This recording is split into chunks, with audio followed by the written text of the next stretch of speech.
Hello साथियों, स्वागत है आप सभी का हमारे YouTube चैनल में। हिंदी में आज का हमारा टॉपिक है वचन। वचन दो प्रकार के होते हैं, एक वचन और बहुवचन। एक वचन और बहुवचन। वचन परिवर्तन के नियम। वचन परिवर्तन के नियम। वचन परिवर्तन का पहला नियम है ए प्रत्यय जोड़कर। अकारांत शब्दों के अंतिम आ के स्थान पर ए प्रत्यय लग जाता है। यदि अकारांत शब्द हैं तो उनके अंतिम आ के स्थान पर ए लगाकर एक वचन से बहुवचन बनाते हैं। जैसे एक वचन शब्द है लड़का। लड़का में क्या है, अंत में बड़ा आ, तो इसका परिवर्तन हो जाएगा ए में, तो इसका बहुवचन क्या हो जाएगा, लड़के। दूसरा है रास्ता। अंत में क्या आ रहा है, बड़ा आ, तो ये परिवर्तित हो जाएगा ए में, तो रास्ता का बहुवचन क्या हो जाएगा, रास्ते। इसी प्रकार दाना। दाने का बहुवचन क्या हो जाएगा, दाना का बहुवचन क्या हो जाएगा, दाने। पैसा, इसका बहुवचन हो जाएगा पैसे। दूसरा नियम है अकारांत शब्दों के अंतिम आ के स्थान पर ए प्रत्यय लग जाता है। जैसे नहर। नहर का क्या हो जाएगा, नहरे। कलम, कलमे। पुस्तक का, पुस्तकें। दीवार का, दीवारें। बोतल का, बोतलें। अगला नियम है अकारांत, उकारांत और औकारांत आदि शब्दों में अंतिम स्वर का लोप नहीं होता है। अंतिम स्वर के बाद ए प्रत्यय जुड़ जाता है। जैसे महिला एक वचन है, इसका बहुवचन क्या हो जाएगा, महिलाएं। कविता एक वचन है, इसका बहुवचन क्या हो जाएगा, कविताएं। माता, इसका बहुवचन हो जाएगा माताएं। दवा, इसका बहुवचन होगा दवाएं। कथा,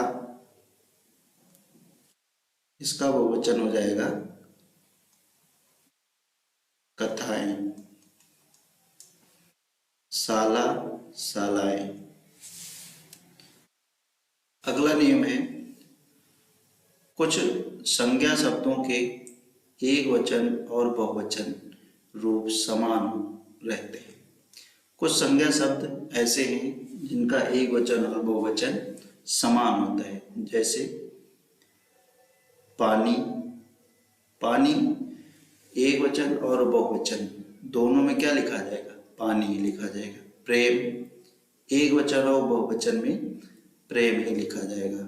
प्यार, भय, क्रोध, दान, ये ऐसे शब्द हैं जो एक वचन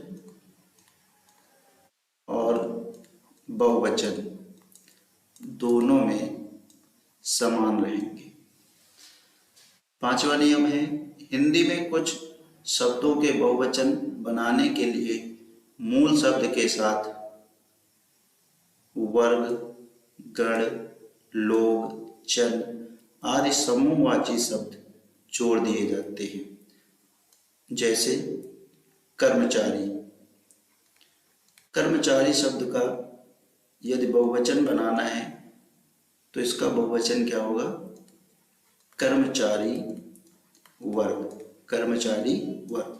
यहाँ पर क्या शब्द जोड़ा गया, वर्ग। वर्ग शब्द जोड़ देने से कर्मचारी जो है बहुवचन में परिवर्तित हो जाएगा। जैसे यहाँ पर अगला है असभ्य। अगर किसी एक व्यक्ति को कहा जाए असभ्य, अगर किसी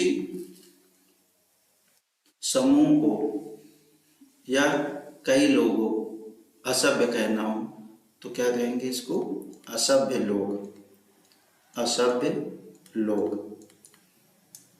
इसमें क्या जोड़ देंगे? लोग। अगला है लेखकगण। जैसे एक लेखक की बात की जाए तो लेखक हो गया, कई लेखक है तो क्या हो जाएगा? लेखकगण। अगला नियम है हिंदी में कुछ शब्द हमेशा बहुवचन के रूप में ही प्रयुक्त होते हैं। जैसे आंसू, आंसू का एक वचन भी आंसू होगा और बहुवचन भी आंसू होगा। आंसू का एक वचन और बहुवचन दोनों समान होंगे। केस, केस मतलब बाल, केस मतलब बाल। केस का बहुवचन और एक वचन दोनों केस ही होगा। दर्शन,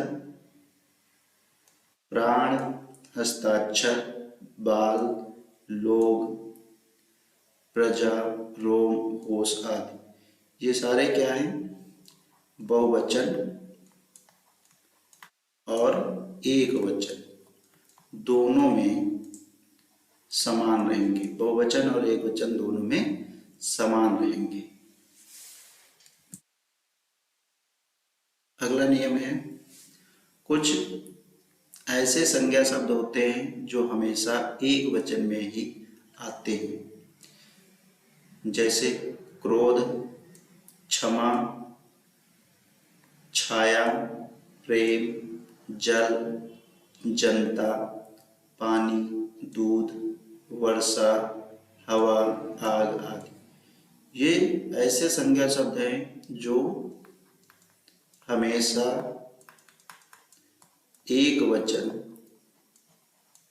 होते हैं, जो हमेशा एक वचन होते हैं।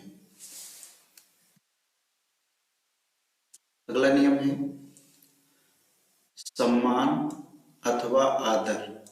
सम्मान अथवा आदर दिखाने के लिए हिंदी में एक वचन संज्ञा शब्दों का प्रयोग बहुवचन के रूप में किया जाता है। इसका मतलब यह है कि जहां पर सम्मान और आदर, सम्मान और आदर दिखाने के लिए क्या किया जाता है? एक वचन संज्ञा शब्दों का प्रयोग बहुवचन के रूप में किया जाता है। जैसे माता जी, माता जी। अब यहाँ पर एक वचन संज्ञा शब्दों का प्रयोग बहुवचन के रूप में किया जाता है। माता जी दिल्ली जा रही हैं। जैसे गांधी इस देश के राष्ट्रपिता थे। अध्यापक कक्षा में पढ़ा रहे हैं।